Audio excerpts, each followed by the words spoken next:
नाही, आजच्या बैठकीमध्ये सुद्धा काही प्रायव्हेट डॉक्टरांच्या बरोबर आणि आमच्या शासकीय यंत्रणेबरोबरच्या आढावा बैठकीमध्ये काही विषय समोर आलेत। या सगळ्या विषयांच्या बद्दल वस्तुस्थिती बघितल्यानंतर आपण निश्चितपणे सांगू की नंदुरबार जिल्ह्यामध्ये सिकल सेलचे पेशंटचे प्रमाण जास्त आहे, त्यामुळे साहजिकच याचं गांभीर्य लक्षात घेऊन अजून प्रचंड काम आम्ही आरोग्य विभागाच्या वतीने करणं गरजेचं आहे।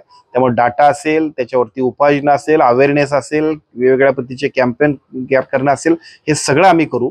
आणि दुर्दैवाने याच्यामध्ये ज्याने दुर्लक्षित या सगळ्या कामामध्ये दुर्लक्ष जाणीवपूर्वक केले त्यांच्यावरती सुद्धा अतिशय गंभीर कारवाई आम्ही करणार आहोत। खरं सर, अशा पद्धतीनं माणूस मोठा होत असला की त्याच्यावरती टीका होत असते। मला असं वाटतं की आदरणीय एकनाथजी शिंदे साहेबांनी या महाराष्ट्रामध्ये ज्या पद्धतीनं स्वतःचं राजकारण आणि स्वतःचं नेतृत्व सिद्ध केलं, त्यामुळे निश्चितपणाने एका बाजूला त्यांचा प्रचंड चाहता वर्ग आहे आणि मग अशा वेळेला काही लोक ॲलिगेशन करत असतील। आता isakal.com आहे देशातील नंबर 1 ची मराठी न्यूज वेबसाईट। प्रत्येक अपडेटसाठी isakal.com ला नक्की भेट द्या। तर ते चुकीचं आहे आणि अशा अलिगेशनला निश्चितपणे कार्यकर्ते त्यांच्या पद्धतीने उत्तर देतील।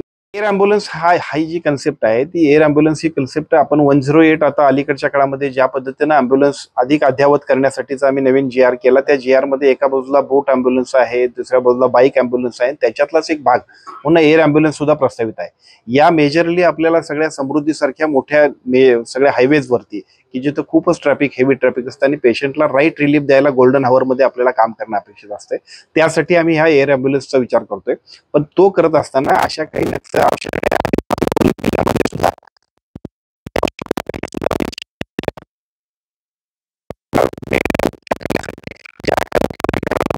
सरकार कोट्यावधी रुपये खर्च करते, तर अशा वेळेला आदिवासी बहुल जिल्ह्यामध्ये जिथं खूपच डोंगरी भाग असेल की जिथं खूप अशा पद्धतीने पेशंटला 11th आवरला जी मदत अपेक्षित आहे, तर अशा ठिकाणी आम्ही निश्चितपणे त्याचा विचार करू। महाराष्ट्रामध्ये गेल्या 4-5 वर्षांमध्ये ज्या पद्धतीनं मराठा आरक्षणासाठी एका बाजूला आंदोलन लढाई सुरू आहे, त्या सगळ्या लढाईनंतर कालच्या वेळेला शासनाने काही धोरणात्मक निर्णय घेतलेत की त्याच्यामध्ये मराठा समाजातल्या लोकांसाठी सुद्धा आरक्षणाला काही GR काढलेत।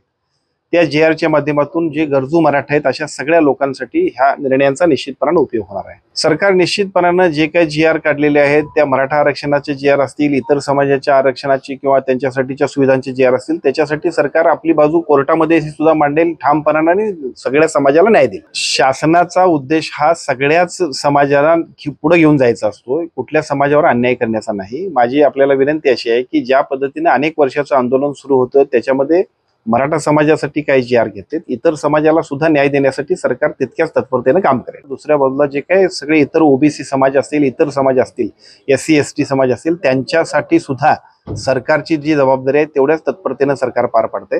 मला असं वाटतंय की या 2 समाजातला 3 समाजातला अशा पद्धतीचा भेदभाव न करता महाराष्ट्रातल्या प्रत्येक नागरिकांसाठी ज्या ज्या आवश्यक सुधारणा सुविधा आणि जे GR आहेत, केवळ GR नव्हे तर त्या माध्यमातून या सगळ्या समाजाच्या प्रगतीसाठी सरकार काम करते। याच्यामध्ये भेदभाव कुठेही करायचा सरकारचा उद्देश नाही आणि असणारही नाही। माझी आपल्याला विनंती अशी आहे की लाडकी बहीण योजना ही शासनाची एक महत्त्वाकांक्षी योजना आहे आणि ती सगळ्या म्हणजे महाराष्ट्रातल्या सगळ्या लाडक्या बहिणींसाठी अत्यंत उपयुक्त आहे आणि त्याचा खूप चांगला अर्थकारणाला लाभ होतोय।